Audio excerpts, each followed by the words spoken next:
মাগরিবের আজান পড়েছে। 4 কিশোর মাদ্রাসা শিক্ষার্থী অজু করতে গিয়েছিল নামাজের প্রস্তুতি নিতে। তাদের কারো মনে হয়তো ছিল কোরআনের কোনো আয়াত, কারো মনে ছিল বাড়িতে থাকা মা বাবার কথা, কেউ ভাবছিল নামাজ শেষে বন্ধুদের সঙ্গে একটু গল্প করব। কিন্তু তারা জানত না জীবনের শেষ অজুটি করতে যাচ্ছে তারা।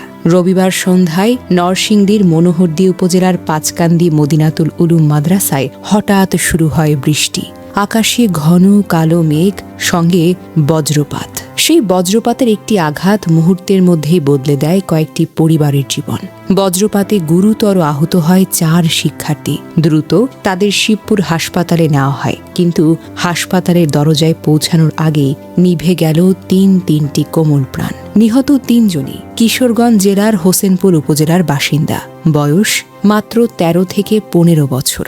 সবাই মদিনাতুল উলুম মাদ্রাসার নিয়মিত ছাত্র, দরিদ্র ঘরের সন্তান। ধর্মীয় শিক্ষা নিয়ে ভবিষ্যতে আলেম হওয়ার স্বপ্ন দেখত, কিন্তু সেই স্বপ্ন অপূর্ণ রেখেই তাদের চলে যেতে হলো। চতুর্থ শিক্ষার্থী বর্তমানে হাসপাতালে চিকিৎসাধীন। তার অবস্থা স্থিতিশীল বলে জানিয়েছেন নরসিংদীর সিভিল সার্জন ডক্টর বুলবুল কবির।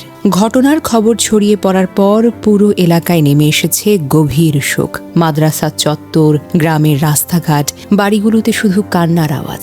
মা বাবারা বুক চাপড়াচ্ছেন, ভাই বোনেরা অসহায় চোখে তাকিয়ে আছেন। যে ছেলেগুলো কয়েক ঘন্টা আগেও হাসি মুখে অজু করে নামাজ পড়তে বের হয়েছিল, আজ তারা আর ফিরবে না। স্থানীয়রা জানান, এই মাদ্রাসায় অনেক দরিদ্র এবং এতিম শিক্ষার্থীরা পড়াশোনা করে। এই 3 জনও সাধারণ ঘরের সন্তান ছিল। সবচেয়ে কষ্টের বিষয় কি জানেন? কয়েক মিনিট আগেও তারা ছিল জীবিত, হাসি খুশি, বন্ধুদের সঙ্গে কথা বলছিল। তারপর হঠাৎ করে আকাশ থেকে নেমে আসা এক ঝলক আগুন কেড়ে নিল তিনটি জীবন। মানুষের মৃত্যু যে কতটা নির্মম হতে পারে, এই ঘটনায় তার আরেকটি উদাহরণ।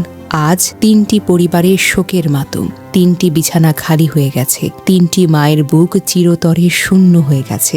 আর 3টি কবর সাক্ষী হয়ে থাকবে সেই সন্ধ্যার, যেদিন নামাজের প্রস্তুতি নিতে গিয়ে পৃথিবী ছেড়ে চলে গেল তিনটি কিশোর। আল্লাহ তাআলা তাদের জান্নাতুল ফেরদাউস নসিব করুন এবং শোকাহত পরিবারকে ধৈর্য ধারণের তৌফিক দান করুন।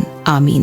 বজ্রপাত শুরু হলে খোলা জায়গা, মাঠ, গাছের নিচে, উন্মুক্ত স্থানে অবস্থান না করে দ্রুত নিরাপদ ভবনের ভেতরে আশ্রয় নিন। বজ্রপাতের সময় সতর্কতা অনেক প্রাণ রক্ষা করতে পারে।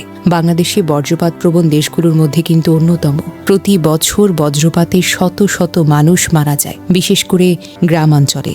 আবহাওয়া অধিদপ্তরের তথ্য অনুযায়ী মে থেকে সেপ্টেম্বর মাসে বজ্রপাতের ঝুঁকি সবচাইতে বেশিই থাকে। বিশেষজ্ঞরা বলছেন, খোলা আকাশের নিচে থাকা, গাছের নিচে আশ্রয় নেওয়া বা ধাতব বস্তুর কাছে থাকা বজ্রপাতের ঝুঁকি বাড়ায়। যে 4র্থ শিক্ষার্থী এখনো বেঁচে আছে, তার চিকিৎসা চলছে। চিকিৎসকরা জানিয়েছেন তার অবস্থা স্থিতিশীল, তবে পুরোপুরি সুস্থ হতে সময় লাগবে। এই 3 তরুণ শিক্ষার্থীর অকাল মৃত্যুতে গভীর শোক প্রকাশ করছি আমরা।